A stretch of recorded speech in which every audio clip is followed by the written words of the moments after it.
friends, I'm Jess. Welcome to the Hexed Library, where I post a reading, writing, book, and planner related content a couple of times a week. Today, I'm going to take you along with me as we explore my local library.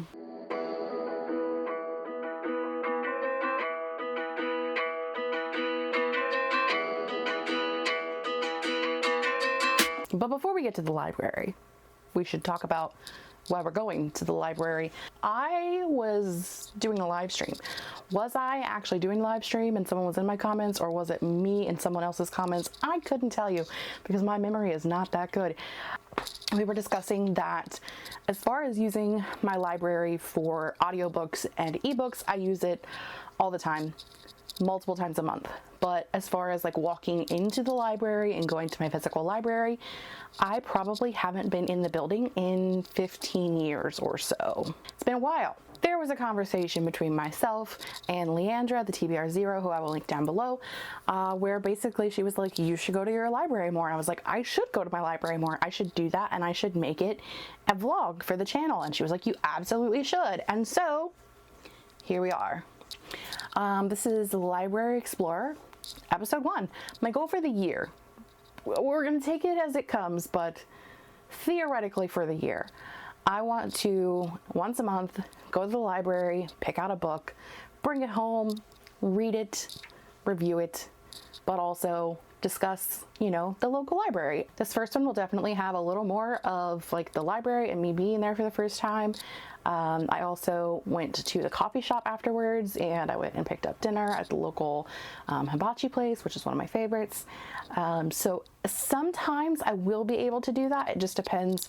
Typically I am at work when the library is open. So I just luckily had a Saturday off, so I was able to like actually enjoy my time like out and go through the books and look at everything. So hopefully I'm going to be able to do that once a month, but we will see what actually happens.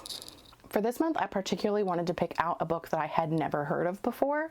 I don't know that that's going to happen every month, if I'm going to like give myself a different challenge every month, but I knew for sure for this first month that I wanted to pick out a book that I had never heard of before, like we used to do when we were kids. Like you would go to the library and you would look through the different books and you would, you know, be drawn in by a front-facing cover, or you would see a title that had like a word in it that you liked, or, you know, there would be something about the book itself that would make you interested in it.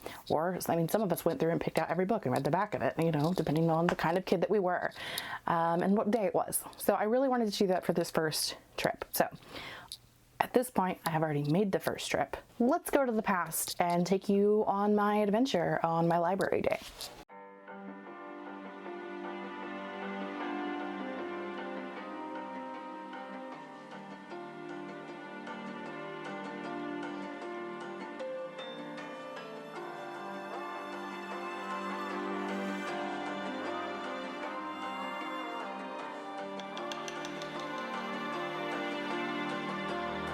So you wanna go to war with me? You're talking like you think you're royalty.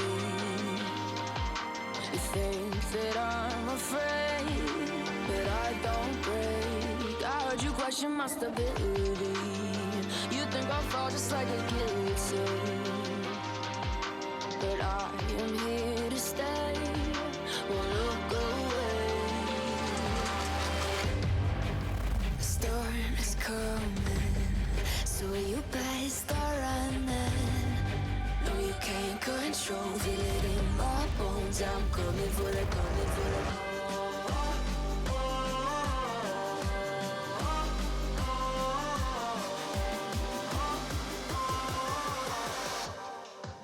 I'm coming for the throne.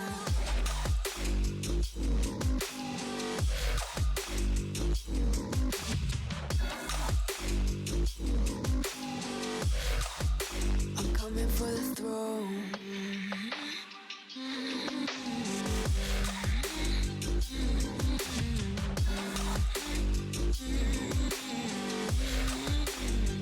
So you wanna be my enemy? You should've known I'd never kiss the rain.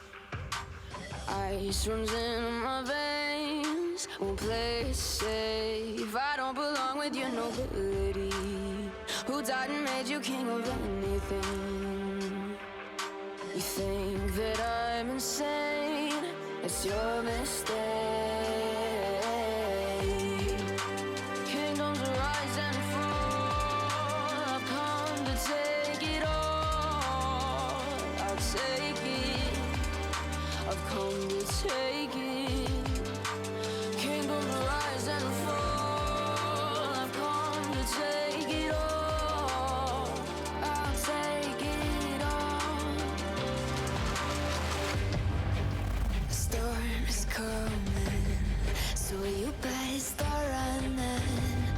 No, you can't control, feel it in my bones. I'm coming for it, coming for it.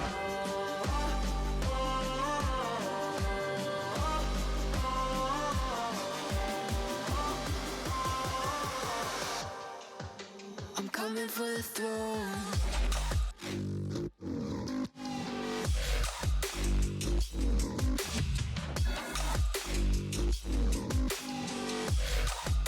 I'm coming for the throne.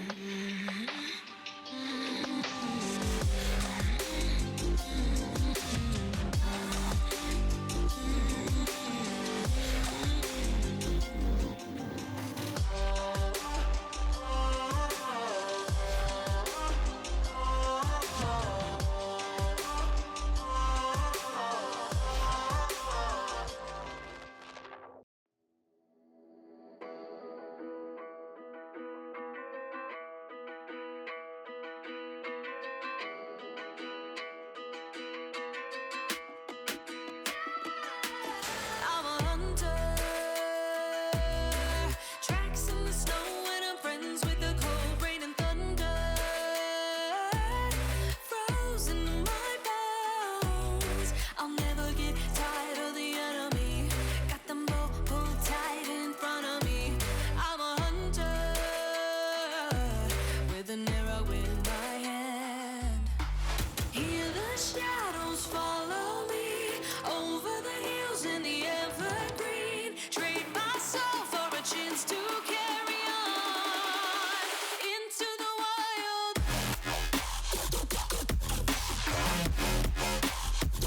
Na na na na na na. Into the wild. To the wild.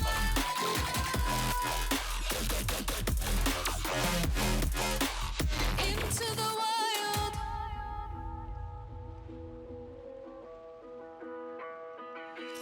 Hidden fortress. I'm the attack and there's no going back. Hearing voices calling out my name. Got them path laid out in front of me. Sharp knife, headstrong, no time to think. I'm a huntress. I don't know who I am. Hear the shadows follow me over the hills in the evergreen. And now we're back to the present, which when you're watching this will be the past also, but not as past of a past as the past you just watched. Future me, from now, who's editing this, who will also be in your past, is very confused right now. I did end up picking up 2 books at the library, but one of them will specifically be for this video. I don't know if I'm going to do the other for this video or if I'm just going to read it because I picked it up and I was like, oh yes, must read. I'm listening to that on audio, so whether it ends up being in this video, I don't know, but we're going to talk about it anyways. We're going to talk about the second book that I picked up first. I picked up this book called Lilith by Nikki Marmory. Did I know what this book was about when I picked it up? No. I seen the name Lilith and I was like, absolutely. If you don't know, I am pagan. And that means that over the years, I have studied a lot of different religions and a lot of different myths and a lot of lore of histories of different cultures and different people. And Lilith is one of my favorite characters because there are some scholars who believe that Lilith was actually the first wife of Adam in the Christian Bible. So if you are familiar with Christianity at all, you know that there was Adam and Eve who were created in the Garden of Eden. Eve was created from the rib of Adam. That's why women have one more rib than men do, supposedly. But the old stories pre King James Version of the Bible stated that Adam's first wife's name was Lilith, and she was created as his equal. And Adam didn't like that. He didn't like that his wife was equal to him. He wanted a wife who had to listen to him and be subservient to him. And Lilith was like, fuck that, I'm out. And she pieced out. And then God was like, well, let me give you another wife. And because she'll be made from you, she must listen to you. There's also talk about like the Canaanites, and which are the people who, when Cain killed Abel, Cain went on the run basically. And he was living with a group of people called the Canaanites. And some say that the Canaanites are actually descendants of Lilith. Some say that Lilith became the queen of monsters. There's a lot of different things about Lilith that were possible. Okay, so for me, looking at this as Lilith was a witch, and she was like, fuck that, I want to be, Lilith was the original feminist. The first woman on earth was a feminist. This is where I'm going with this, okay? And I was like, I just love that name, so I picked this up. And then I read, before Eve, there was Lilith. And I was like, oh, so it is about Lilith, yeah. Lilith and Adam are equal and happy in the Garden of Eden, until Adam decides Lilith should submit to his will and lie beneath him. She refuses and is banished forever from paradise. I was like, yeah, that, I get. That's the story I've heard. Whew, it gets deeper than that. Demonized and sidelined, Lilith watches in fury as God creates Eve, the woman who accepts her submission. But Lilith has a secret. She has already tasted the fruit of the tree of knowledge. Endowed with wisdom, she knows why Asherah, God's wife and equal, the queen of heaven, is missing. Lilith has a plan. She will rescue Eve, find Asherah, restore balance to the world, and regain her rightful place in paradise. I'm going to get some of these words wrong, just so we're all clear. I will be pronouncing some of these wrong. Lilith's quest for justice drives her throughout history, from the ziggurats of ancient Sumer to the court of Israel's Queen Jezebel, and to the side of the radical preacher and Roman Judea. Jezebel, Mary Magdalene, Noah's wife, Norea, all play their part in Lilith's enlightenment. In the modern age, as she observes the catastrophic consequences of a world built on inequality, Lilith finally understands what must be done to correct the wrongs done to women, and all humankind, at the beginning of time. Inspired by ancient myths and suppressed scriptures, Lilith is a thought-provoking and ambitious novel with an evocative literary voice and a triumphantly engaging heroine. And so I was like, this is not the book that I want to read for this video, but it is a book I want to read. So yes, that's what this one is. Just yes, okay. This was in the new releases section.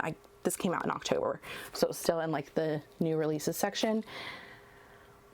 There's an audiobook for this, and I 100% will be listening to that. But yeah, so the book that I actually picked up to read for this vlog. So there's a thing about myself that I know, and that some of you may also know, is that reading physically often gives me migraines, which is why I mostly listen to audiobooks. And I was like, it would be cool, I could be an old grandma and go down to the large print section and look for a book there. And so that's what I did, because my goal during these library vlogs was also to read the actual book that I get from the library and not listen to it on an audiobook, even though I picked out the actual physical book from the library, you know what I mean? Which is why I didn't want this one to be the main one for the vlog, because the writing be tiny, so I can't read this one all in one go. It's not going to happen. So I went to the large print section, and I ended up picking up the book that we will be reading for this vlog, and that is Playing the Witch Card. And this is by KJ Del Antonia. She gave up on magic, but magic didn't give up on her. Let me read you this one. Flair Hardwick knows 3 things. Magic is real, love isn't, and relying on either ends in disaster. That's my girl. So while she's grateful for the chance to take over her grandmother's Kansas bakery after she finally leaves her cheating husband, she won't be embracing Nana's fortune-telling side hustle. Hers is a strictly no-magic operation, until the innocent batch of tarot card cookies Flair bakes for the town's Halloween celebration unleashes the power of the family deck. Suddenly there's far more at stake than her status as the most reluctant witch in town, and the magic Flair has long rejected becomes the only card she has left to play. Yeah, I seen the cover this was actually facing cover out, and I think it was in like some of the best books of the year section.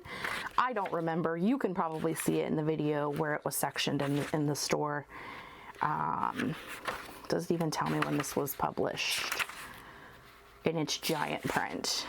Yeah, 2023. So it probably was in their favorite books of the year. it is large print. Therefore, I can actually read it. And I did sit down and read the first 2 chapters of this at the cafe when I was there. So I am on chapter 3, which is page 36 of this weirdly shaped book. What we have so far is Flare, whose grandmother used to own a tea shop and do tarot out the back door and tea shop out the front door. She passed away and left Flare the shop. Flare is a award-winning baker. So she turns her grandma's tea shop, which she doesn't really know anything about, into a bakery because she knows bakeries. And essentially, in the first 2 chapters, we see Flare at this town with her young daughter, who is probably like middle school or younger in high school aged. And the fact that basically no one really comes into her store. She's been there open for a couple of months, but nothing's really happening. There's one lady who's like the head lady of the town who comes in every day and has like the same thing every day, and she really likes Flare, but a lot of the people there don't. And a lot of that is because Flare's mother was not really welcome in the town, and I think her mother writes like witchy vampire romance novels, but she's not the most motherly of people. And so Flare remembers her grandmother more fondly than she does her mother. There is this big Halloween event that happens in this town every year, and to me it's very like Stars Hollow. Like there's this big Halloween event, and bringing in all of the people from outside of town into the town is what keeps the town afloat. And like the whole town is in on it, and like they decorate the side street. There's like a years-long waiting list to actually be a part of this event that's out in the woods. And the lady who comes in every day, who kind of runs the town, tells Flare, your grandmother was always a part of the event and you're going to be a part of the event. And Flare's like, I don't like Halloween. I don't like any of this stuff. I don't want to do it. And she's like, you can't be rude. I'm giving you this spot and you're going to take it. And because I'm giving you this spot, you're going to bake a great treat and people are going to try them at this event. And then the whole bakery will be flooded full of people and you'll be busy all the time. And so where we're at the end of chapter 2 is Flare trying to come up with a treat for this event that she's going to do, whether she wants to or not, because little old ladies can be very, I want to say persuasive, but demanding is probably the more accurate word for that. It's been a few days. I got this on Saturday and today is Wednesday, so I have only read the first 2 chapters so far. I've had a pretty busy week, but I am watching sprints on Brianna's channel right now, 4 Paws in a Book, who I will also link down below. And so I'm watching sprints on there, and this one's almost over, but I will probably read during the next sprint and give you guys an update on where I'm at with that, and we'll see how it goes. Listen, it's been a time. I look like a hot mess. It is 11 o'clock at night. I'm on page 145. Okay, going into this, I had no idea what this was about. We read the, I don't know what genre it is, okay? I don't know what the genre is. I don't know what the genre of this book is. And so we we read the back of this. And I literally, I'm on page 145. I'm on 144. 144. Okay. So things have been happening. So like, she gets asked to join like the spooky Halloween trail thingy, and she's like, absolutely, hi Raja. And so she's like, I absolutely do not want to do that. And then they like try to convince her to do that, and then like it turns out that the lady who runs all of the thing, Flare, which is this lady's name, used to be Flare, the main character. Flare, which is the main character. She used to date the lady who's the head of everything, her son, Jade. And so like we're getting like flashbacks of like them when they were kids. Something happened, I don't know, something about Josie, who is her best friend who lives next door. They said something about like she was a tattoo artist, and they said something about like she had tattoos all over her body but not her right arm for obvious reasons. But I don't know what the fuck the obvious reason was.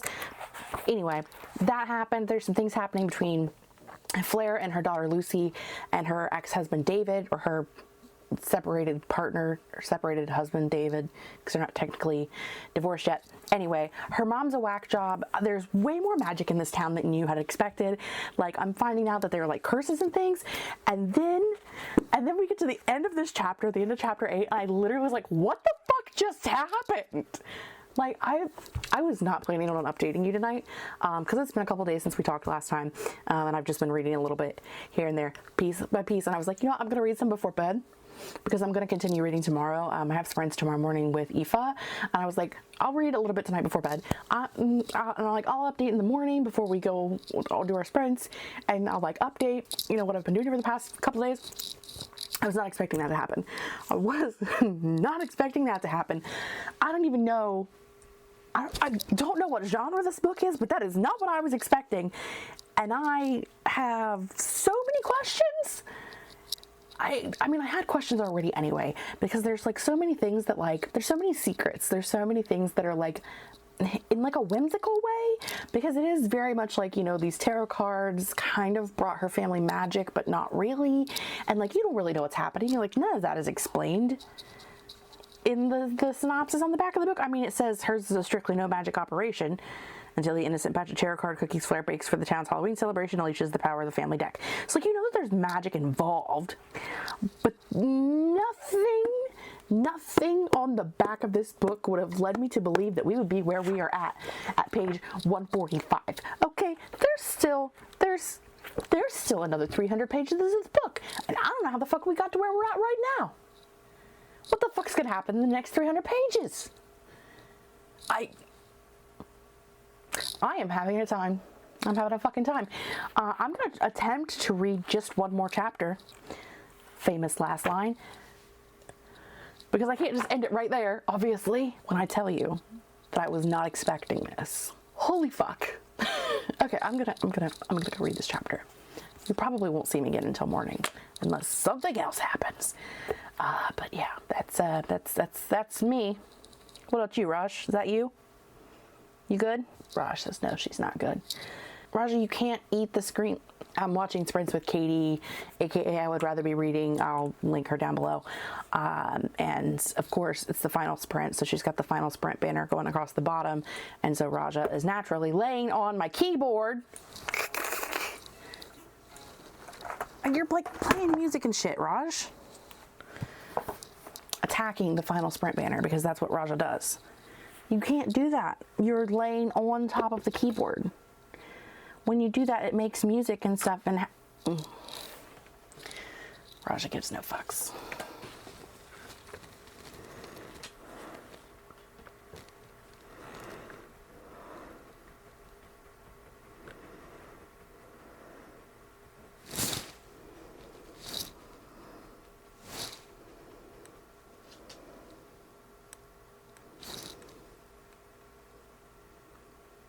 Well, if you're gonna get it, get it.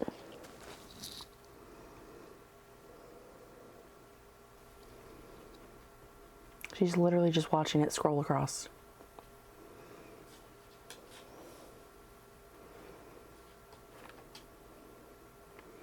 Oh, you almost got it.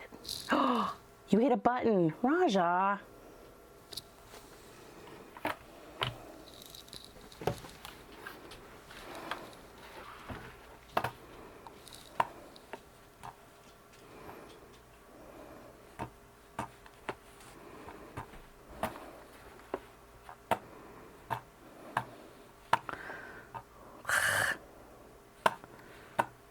I hate this mouse. Doesn't want to work ever. She's like, oh, now I've got lights.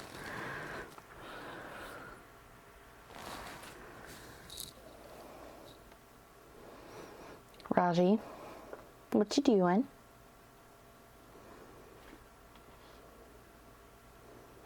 Did you get it?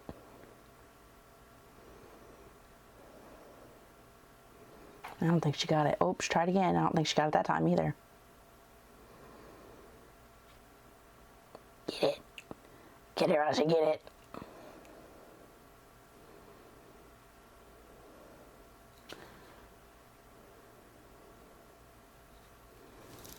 I know. Quality entertainment. You know what's even funnier? When you do this. Okay, thanks, bye. Hello, friends. I've been reading Playing the Witch card. It is now Saturday. I am on page 340. About, I don't know, halfway through. My eyes really started to bother me, so I actually went on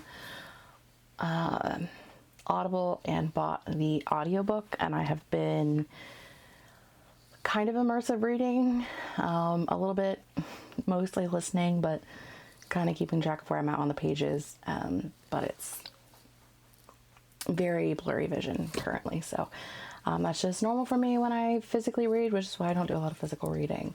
After the moment of last night, the fiasco of the evening, if you will, things took a turn, not of like the worse or the better, just like more calm.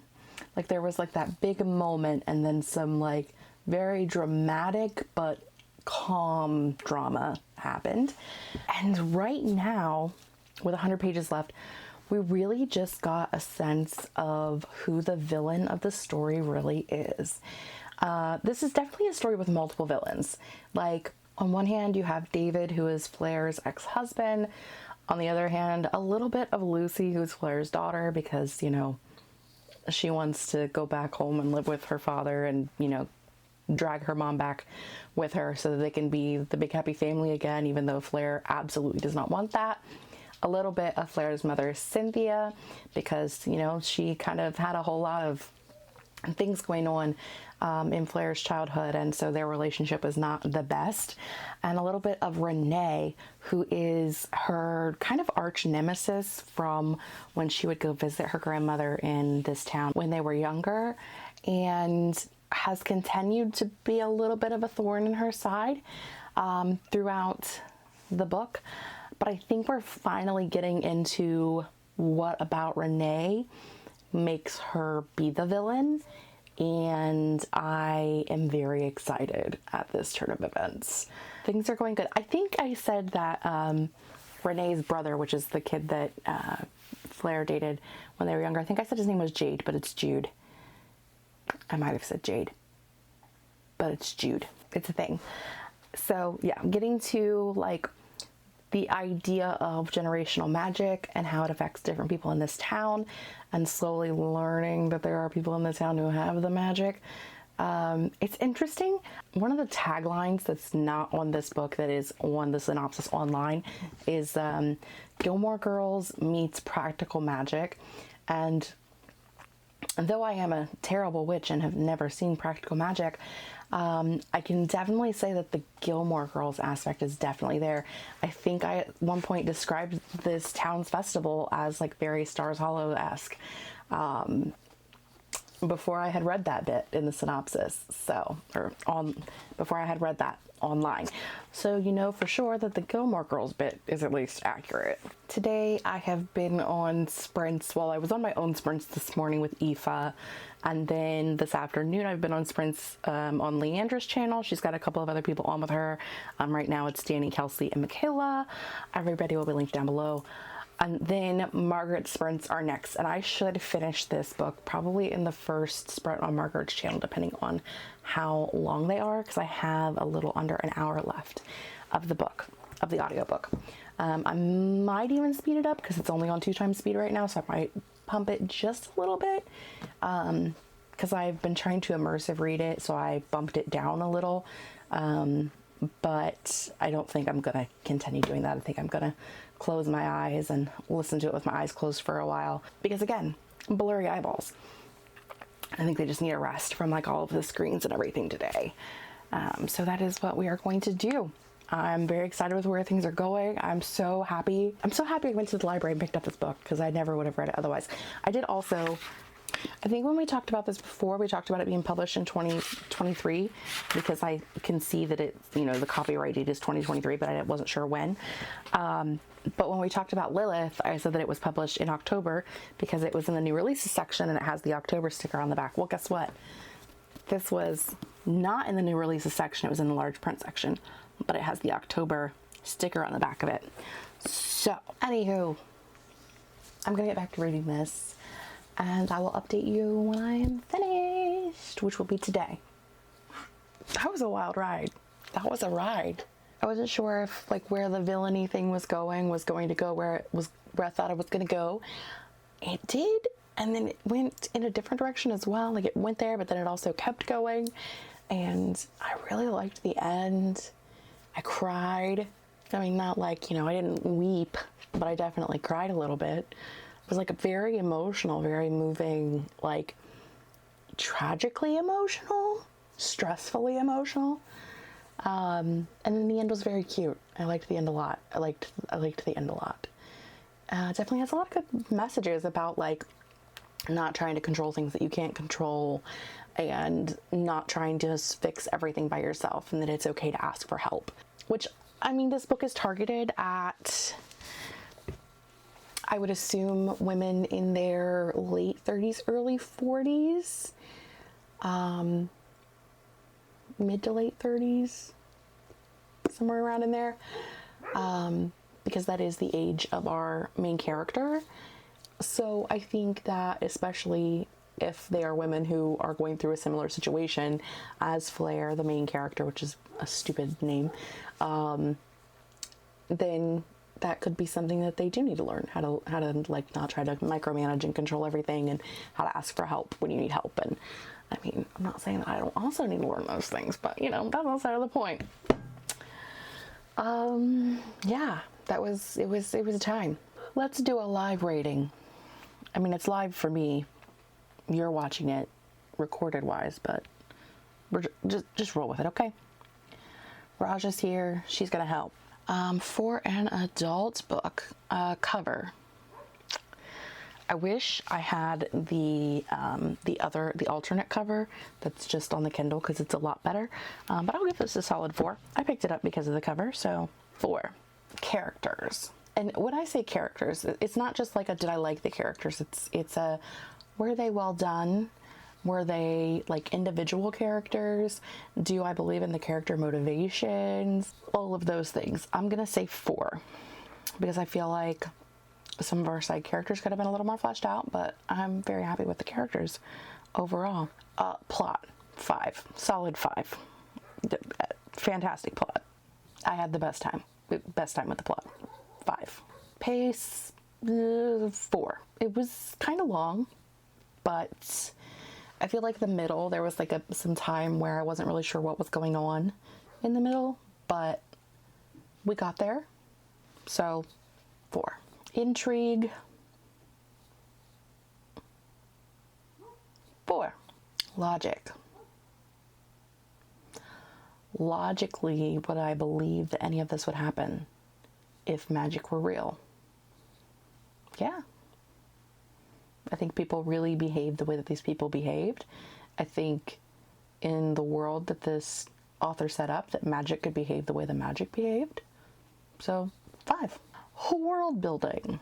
This magic system is a very loose magic system, as far as like we don't ever really learn how or why the magic exists, or how or why certain people are able to use it and others aren't. I liked like the world building of the town and like their little society. So I'm going to go with a 4 because it could have, like the magic part could have been built up a little more, but I liked the like overall vibe. Writing, I think it was well written, made me laugh out loud. I legitimately chuckled multiple times.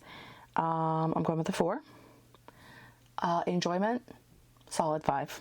I laughed, I cried. Speaking of I cried, a point for crying. That's it. And then, so that is a 40. We divide that by 9. We get a 4.4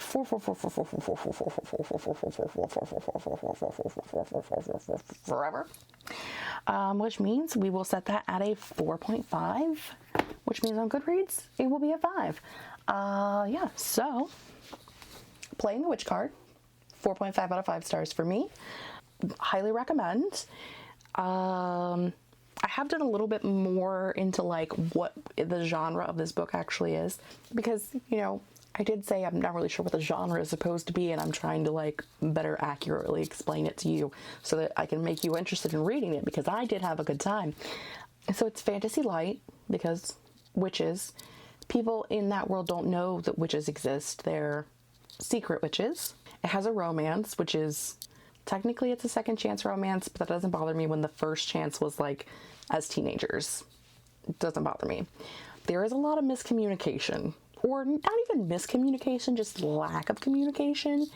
But again, when you're harboring life-altering secrets, like I have magic in a world where people don't know magic is real, you know, I let that go. I let that slide. I do let that slide. It is set around Halloween. There's Halloween scenes. So, you know, it was a fantastic time. I had a great time. Highly recommend. So, I guess that leaves us time to talk libraries. Do I like the experiment? Yes, I did enjoy going to the library, as weird as it was, because again, I haven't been there in years and years and years, and it was awkward, and I wasn't sure where to look or how to look for anything or how to check out at the library. I did find it, like, when I walked downstairs, because again, I'm pretty sure I mentioned this, like the whole downstairs, which used to have like a children's section and stuff, everything had been moved upstairs. And so the downstairs was literally just like offices and rooms and stuff, and like the places that you check out. So like I walked downstairs and someone was asking me if I was ready to check out. And I'm like, yeah, but my cousin who works at the library, a different branch, told me that the library had places where you could check yourself out. And so I was like, obviously I wanted to find that because I don't want to talk to people. But it's like around a corner. Like I didn't see it until I was like already up at the desk and that lady checking me out, which is fine because she asked politely and it's her job. I don't want to bother somebody if I don't have to, you know what I mean? Like, I'm sure she had other things she could do. But yeah, they're like tucked around a corner. It was kind of weird, but anyway. But I had a great time, like going to the library and looking at things. And I feel like now I have a better idea of where to go and what to look for next time. I got a little bit more confidence in filming in public because that was another part of it was a lot of the beginning scenes from the library and stuff will be on my phone camera. So I don't know quality of that versus quality of this. And again, some of the things that I've filmed, like at the coffee shop were actually just pictures because I'm stupid. Okay. And so I'm learning new things, learning new skills, learning how to vlog, having the best time. I definitely could have done more like vlogging around the house this weekend as well. Instead of just like my sitting here giving you my reactions to the book, but I really wanted to. I did one new thing, okay? I did one new thing for this video. Can we try something again next month, okay? Next month we'll try some more around the house vlogging part of it, okay? Okay. So let me know down below. Here's your questions for the video. A, did you like this style of video? Are you even still here? If you're here, leave me a cat emoji. Does this style of video work for you? Do you like the idea of like going to the library? Ow, glad I trimmed those nails earlier. Do you like vlogs? Me doing vlogs? Do you like me doing vlogs? Ooh. Also, do you use your library? Tell me about your library and your library experiences. I would love to hear more about that from you. And my final question is, do you think that next month I should do the same thing, roll in and have no plan of what I'm looking for and just see where the books take me? Or do you think I should go in with a plan as far as like looking for a fantasy book or a horror book? Or should I take a challenge? Like, should I say, do a poll of authors whose last name starts with A through F and G through whatever letter, whatever. What's your take? Like, do I keep looking for things that I haven't seen before? Or do I go in looking for a specific book that I am wanting to read? Or like, what's your take? What do you think? Let me know. That is all I have for today. Make sure to visit me in the comments. And until then, I will see you guys next time. Bye.